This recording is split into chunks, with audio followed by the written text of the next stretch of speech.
pedang ini naga puspa. Selamatkan dia. Jangan sampai jatuh ke tangan pendekar berwatak jahat.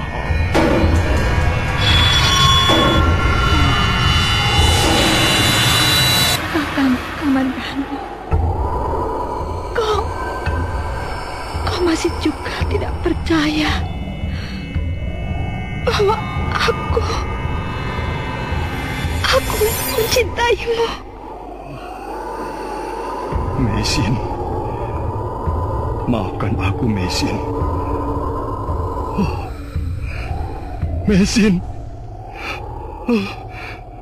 Mesin! Tutur Tinula. Sebuah kisah dengan latar belakang sejarah runtuhnya Singasari dan berdirinya Kerajaan Majapahit. Tutur Tinula. Sandiwara ini didukung oleh pemain-pemain radio Ferry Fadli, Ivone Rose, Eli Ermawati, dan Nusri, pembawa cerita.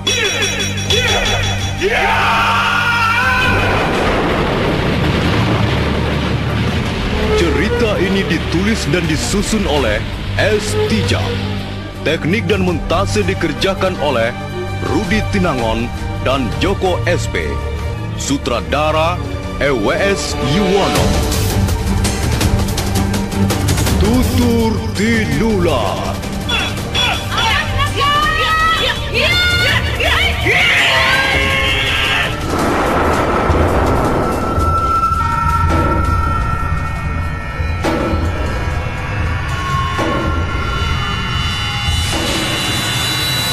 Kali ini mengetengahkan episode pertama dengan judul Pelangi di Atas Kurawa. Malam gelap gulita. Empu Hanggareksa terpaksa melayani orang bertopeng sambil membawa obor untuk penerangan. Dalam perang tanding singkat, hanya berlangsung 2 jurus, Empu Hanggareksa sudah bisa menundukkan penyerangnya. Pada saat orang bertopeng bulu kambing domba itu lengah, Empu Hanggareksa memasukkan sikunya ke arah pinggang lawan.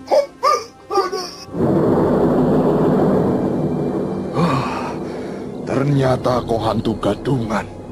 Kau manusia biasa. Buktinya kau bisa mengaduh merasakan sakit. Nah, sekarang aku ingin tahu, seperti apa orang yang berani bermain-main hantu-hantuan di depanku. Empu Hanggareksa lalu menyingkapkan topeng penutup wajah orang yang kini sedang duduk bersimpuh merasakan sakit. Hai, kau Wirot? Iya, Tuan Hanggareksa. Saya Wirot. Lalu apa maksudmu bermain hantu-hantuan begini? Untung aku tidak bertindak terlalu keras padamu, Wirot. Maaf Tuan, saya ditugaskan oleh guru untuk menjaga tempat ini selama guru berada di dalam sanggar pemujaan. Oh, begitu. Jadi Kakang Ranubaya sekarang sedang memuja Semedi. Nah, biarkan aku menemuinya. Jangan Tuan, beliau tidak akan bersedia menerima siapapun kalau sedang duduk bersila. Aku ini sahabatnya. Masa dia menolak kehadiranku? Sungguh, Tuan. Guru tidak mau diganggu. Saya pun tidak berani memasuki sanggar kalau beliau sedang duduk bersila. Guru bisa marah sekali, Tuan.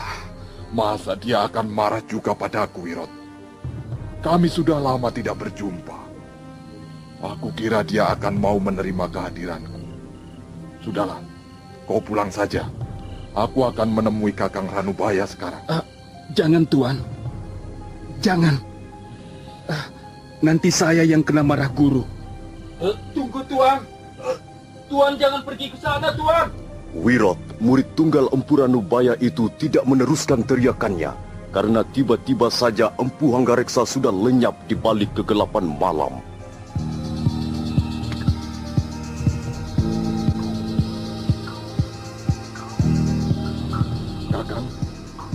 Kakang Ranubaya, Kakang, ini aku yang datang, Kakang. Anggareksa, adik seperguruanmu. Kakang, sabar Kakang. Ini Anggareksa yang datang, Kakang. Oh, Kakang Ranubaya. Tunggu Kakang.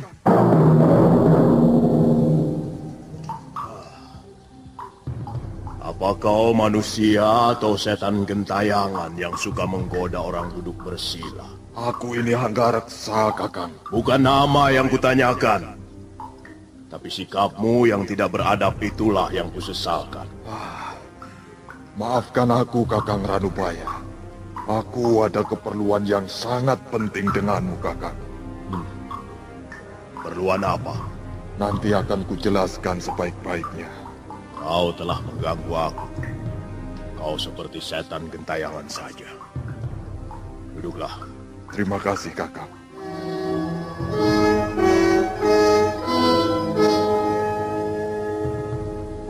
Menurut pendapatku, ini adalah kesempatan yang sangat berharga.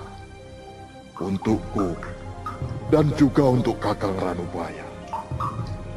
Prasasti Camunda adalah pencerminan dari kebijaksanaan raja kita sekarang ini.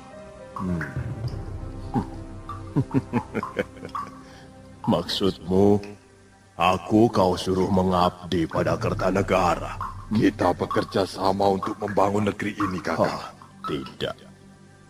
Aku tidak akan berkhianat pada bisikan hati nuraniku. Kakang, pendirianmu itu tidak mempunyai dasar berpijak yang jelas, Kakang. Anggareksa, kalau selama ini aku mau bekerja membantumu menciptakan senjata pusaka, sama sekali itu bukan karena Kertanegara. Itu kulakukan hanya demi persaudaraan kita. Kau adik seperguruanku, dan aku ingat kata-kata guru sebelum wafat, bahwa kita hendaknya bekerja saling bahu-membahu. Amanat guru memang patut kita pelihara dan laksanakan dalam kehidupan kita, Kakang. Lalu mengapa Kakang Ranubaya sekarang berubah? Karena kau pun kulihat semakin hari semakin berubah, Anggareksa. Tidak, Kakang. Tidak, Kakang. Aku masih tetap Anggareksa yang dulu. Wujud lahirmu memang tidak berubah. Tapi kehidupan batinmu yang mulai menyimpang, Anggareksa. Kau mulai gila kehormatan, gila kedudukan dan harta. Kau mabuk kehidupan mewah dan serba gemerlap. Itulah sebabnya kau kelihatan gembira dan bangga mendapat undangan resmi dari Kertanegara. Aku kira adalah pantas untuk merasa bangga jika seseorang mendapat perhatian secara khusus dari raja. Tidak semua orang. Ya, barangkali bagi mereka yang tinggi hati. Tidak. Anggareksa, ada dua hal penting yang membuat aku tak mau membuat senjata pusaka untuk Kertanegara. Pertama, karena Kertanegara adalah keturunan Kenarok. Dan kedua, karena aku tak ingin lagi melihat karyaku dilumuri darah ribuan manusia tak berdosa. Perasaanmu terlalu halus, Kakang Ranubaya. Kau pandai dan berbakat sekali menciptakan senjata pusaka. Kau adalah murid paling berbakat di antara kami. 3 serangkai saudara seperguruan. Tapi sayang sekali, watakmu terlalu keras dan mudah patah. Aku tidak mau dipaksa melakukan sesuatu yang tak kuinginkan, Anggareksa. Sekalipun itu untuk keberhasilan, untuk mengabdi pada negara dan orang banyak. Anggareksa, ukuran keberhasilan bagi orang yang satu dan yang lain tidak sama. Demikian pula cara mengabdi pada negara dan masyarakat. Masing-masing orang punya gayanya sendiri-sendiri. Jadi aku telah gagal datang kemari. Ya, kau telah gagal sebelum kau keluar dari pintu rumahmu, Anggareksa. Baiklah, aku akan datang sendiri ke istana untuk memenuhi undangan Sang Prabu. Tapi kalau misalnya Kakang Ranubaya berubah pikiran, datanglah besok ke rumahku. Kita berangkat bersama-sama ke Singasari untuk memperoleh penghargaan dari istana. Berangkatlah sendiri saja, Hanggareksa. Jangan memikirkan diriku. Kita berbeda jalan.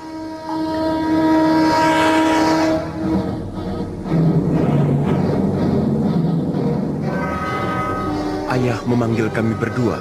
Iya, Dwi Pangga dan kau, Kamandan.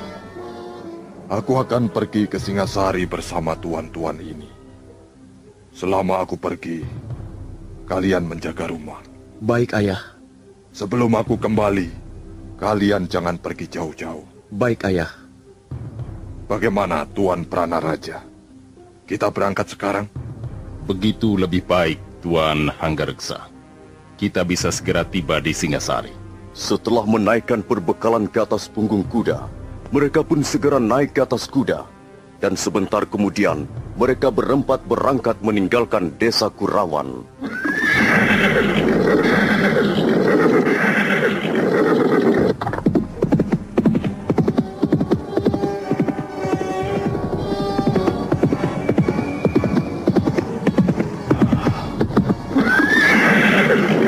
Disinilah kami dicegat dua perampok itu, Tuan.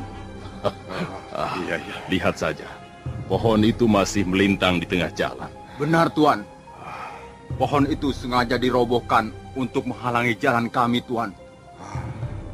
Jaran Lecong dan Jaran Pangkal. Iya, itulah nama mereka, Tuan. Iya. Kemudian datang lagi dua orang yang juga belum kami kenal. Mereka laki-laki dan perempuan. Mereka mengaku bernama Empu Bajil dan Dewi Sampi. Bagaimana dengan logat bicara mereka?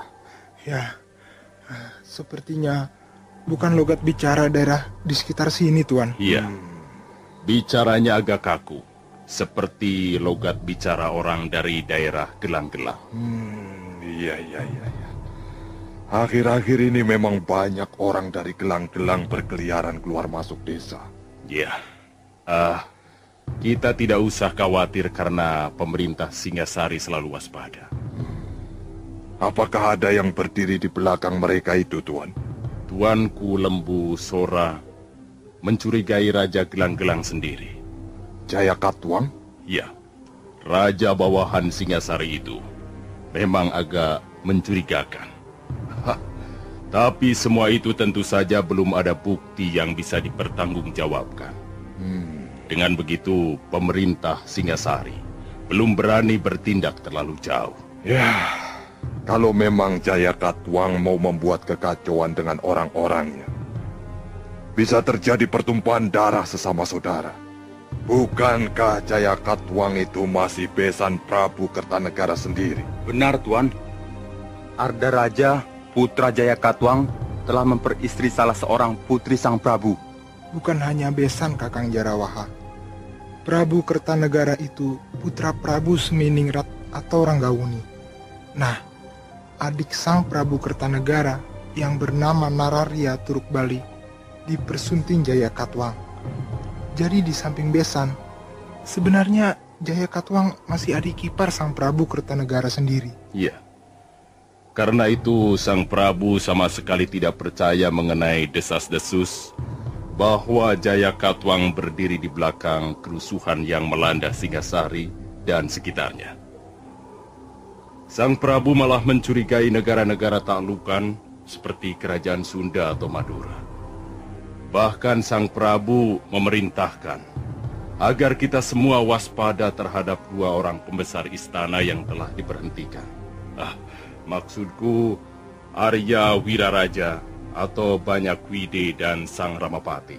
Tapi mungkin juga dua orang itu menjadi biang keladinya karena sakit hati. Baiklah. Mari kita teruskan perjalanan, Tuan.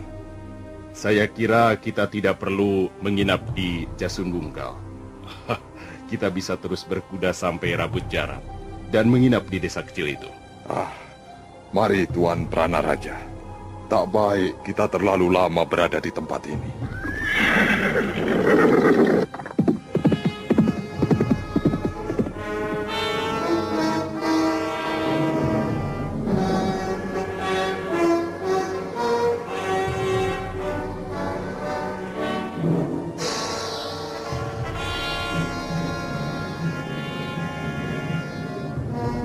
Pelangi muncul di atas Kurawan. Warnanya indah bukan buatan. Seorang gadis terenganga keheranan. Rambutnya tergerai jatuh ke pangkuan. Bagaimana pendapatmu tentang syairku ini, Adi Kamandanu? Bagus tidak? Aku tidak tahu syair. Ya, tapi kau bisa melihat kata-katanya. Kalau tidak salah, syairmu tadi bicara tentang seorang wanita. Iya, wanita.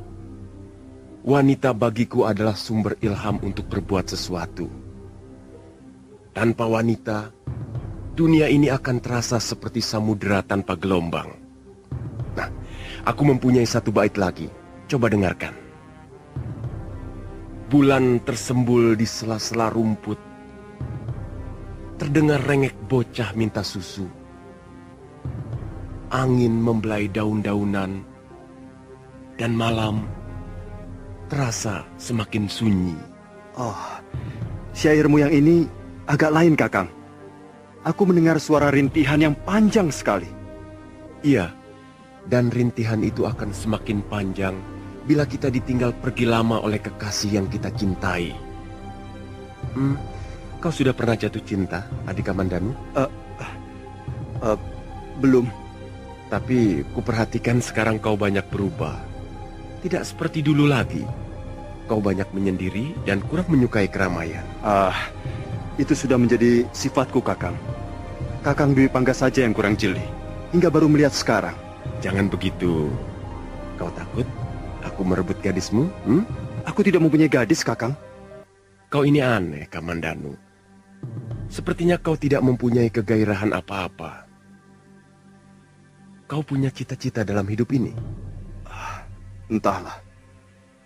Kau harus banyak membaca ilmu pengetahuan seperti aku ini, Adi Kamandanu. Belajarlah menekuni sastra.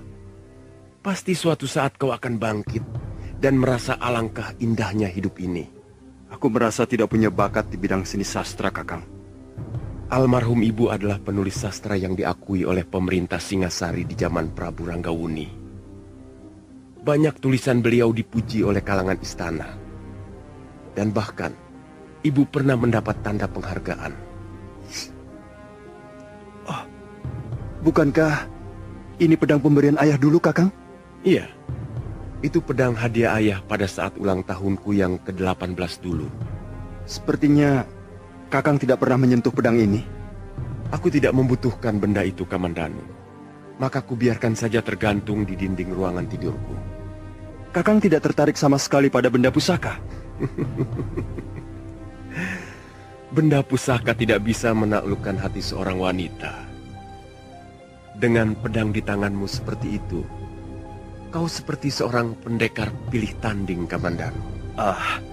Aku pun tidak tertarik benda semacam ini, Kakang. Kata ayah, kau mempunyai bakat seorang pendekar. Ayah hanya ingin membesarkan hatiku, Kakang.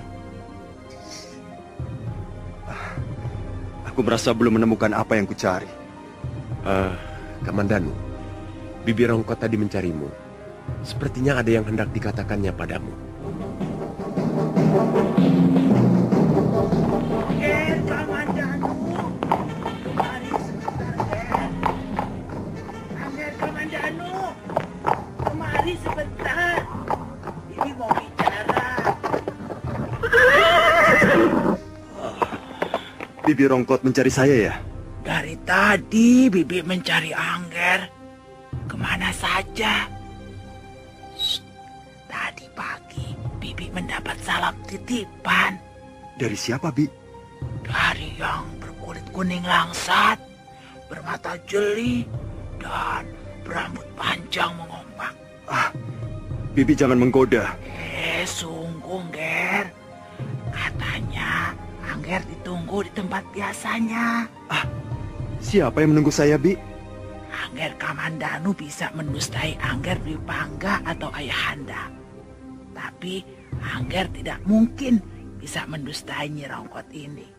Hah, percaya tidak? Ayo cepat temui dia, Angger. Nanti ngambek. Iya, baiklah. Tolong bawa kuda ini ke kandangnya, Bi. Ger, Angger Kamandanu. Tunggu dulu. Oh, anak muda di mana-mana sama. Kalau sedang jatuh cinta, menjadi kalang kabut, lupa segala-galanya.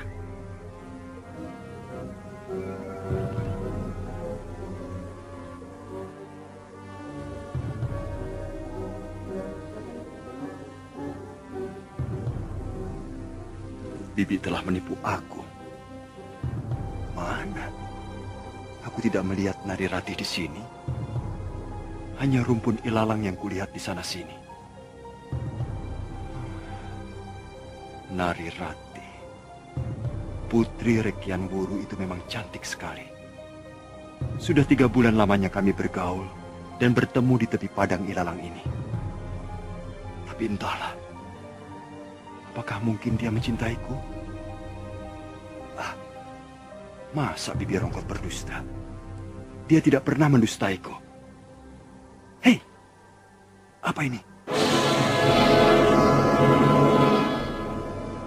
Oh, sepertinya aku kenal benda ini.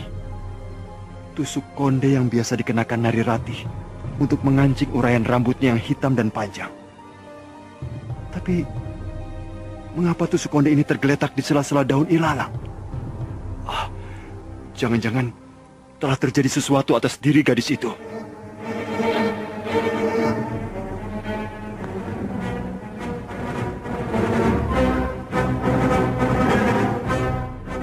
Arya Kamandanu menimang tusuk konde yang sudah begitu dikenalnya. Tusuk konde berkepala kuning keemasan itu sering dilihatnya menghiasi rambut Nari Ratih. Mengapa tusuk konde ini bisa tergeletak di sela-sela daun ilalang ini? Jangan-jangan telah terjadi sesuatu atas diri Nari Ratih. Aku harus mencarinya.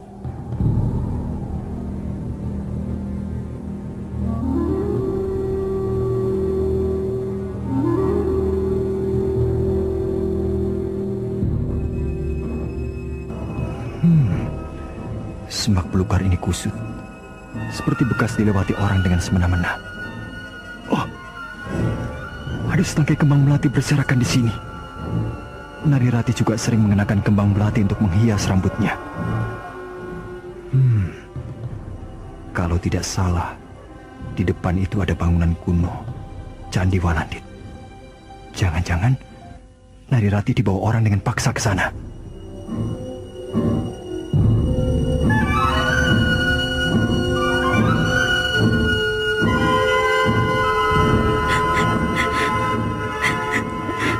Aku ingin membahagiakanmu, Ratih. Bagaimana kau bisa membahagiakan aku? Aku Dandi, adalah anak kepala desa Manguntur. Aku punya harapan hidup serba kecukupan. Orang tuaku cukup kaya. Kalau kau mau menjadi istriku, kau akan senang dan bahagia. Tidak, aku tidak mau. Ratih, banyak gadis lain yang mendambakan menjadi istriku. Mereka juga cantik, dan bahkan ada yang anak orang terpandang. Aku bisa memilih salah satu di antara mereka. Kalau begitu, pilih saja. Apa susahnya? Mengapa kau masih mengganggu aku? Ya, itulah Ratih. Walaupun gadis-gadis itu cantik, tapi Nari Ratih, anak Rekian Wuru, jauh lebih cantik. Karena itu aku memilih kau. Ratih, aku berjanji, aku akan menjadi seorang suami yang baik. Kau tidak akan menyesal, percayalah. Dangdi, kau tidak perlu berjanji apa-apa. Karena aku tidak bersedia menjadi istrimu.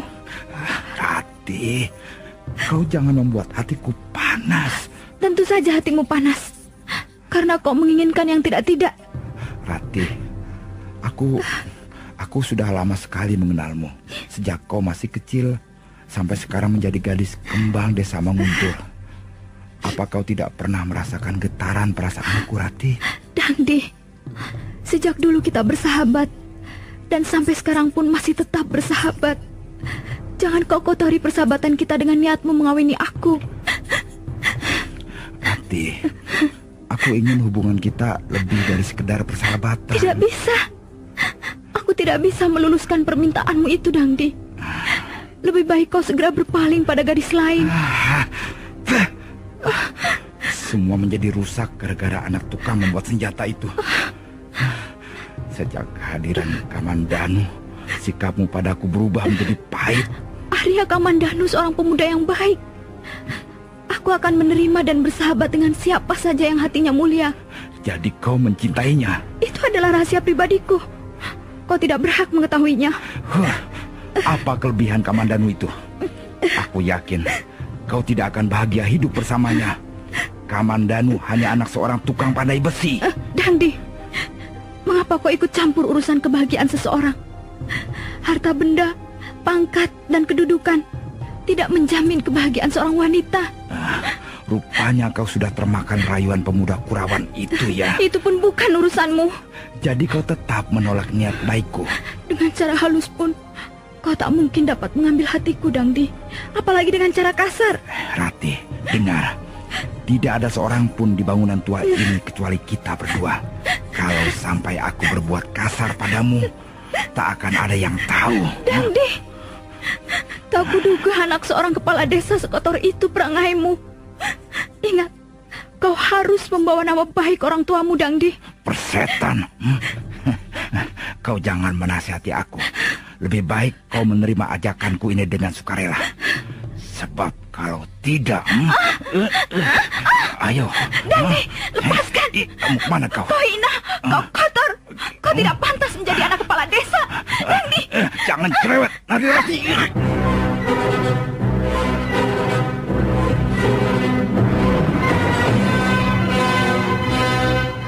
Kalau kau tidak menurut, aku akan membuatmu malu, Narirati. Kau biadab, binatang.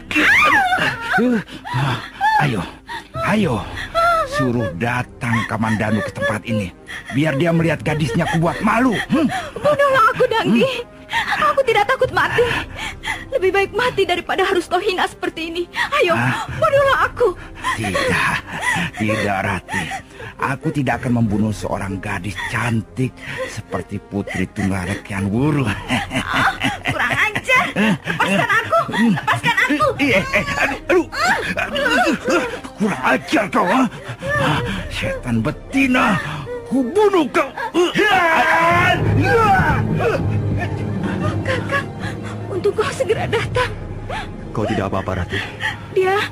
Dia bermaksud tidak senonoh padaku, Kakak.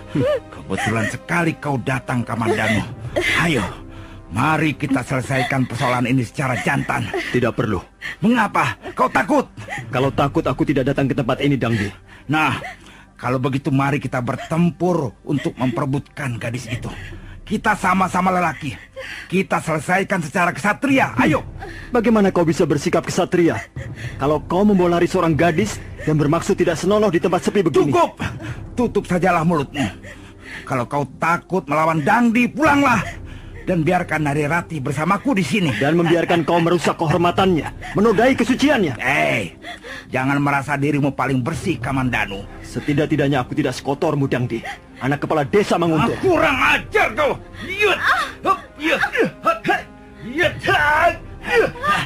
Kamandanu, ayo. Mari kita mencari tempat yang lebih lapang untuk berlaga. Ayo. Aku lebih senang menyelesaikan persoalan ini secara baik, bukan dengan jalan kekerasan. Kau anak kepala desa. Tentunya kau lebih memahami tata krama yang berlaku dalam masyarakat. Jangan malah berbuat liar seperti kambing hutan. Tidak ada cara lain untuk menyelesaikan persoalan ini selain berkelahi. Nah, aku menantangmu, Kamandanu. Ayo keluar. Di halaman candi ini lebih leluasa untuk saling menghantam. Kalau itu kemauanmu baik, akan kulayani tantanganmu, Dangdi. Hati-hati, Kakang. Dia licik, curang.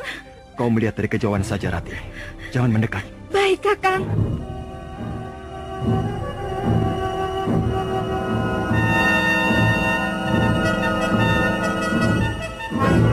Nah, Kamandanu, bersiaplah. Kau akan segera merasakan kepalan tanganku ini, ha? Awas!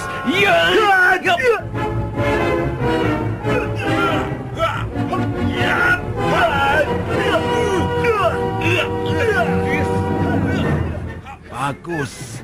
Gerakanmu lincah seperti burung serikatan. Tapi jangan buru-buru merasa senang. Lihat!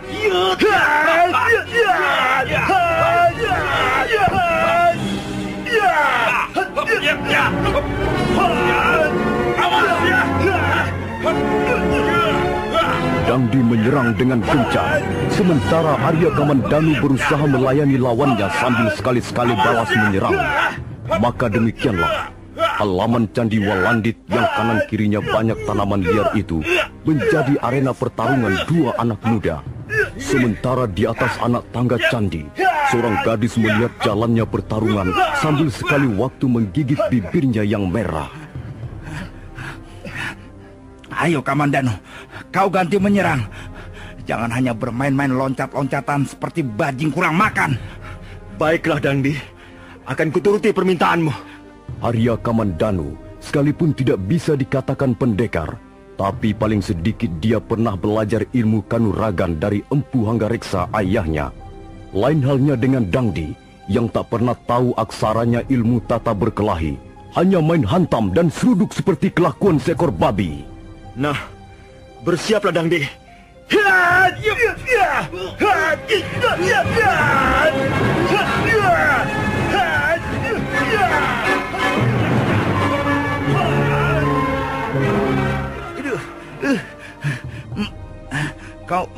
Kau telah memukul pelipisku, Kamandanu.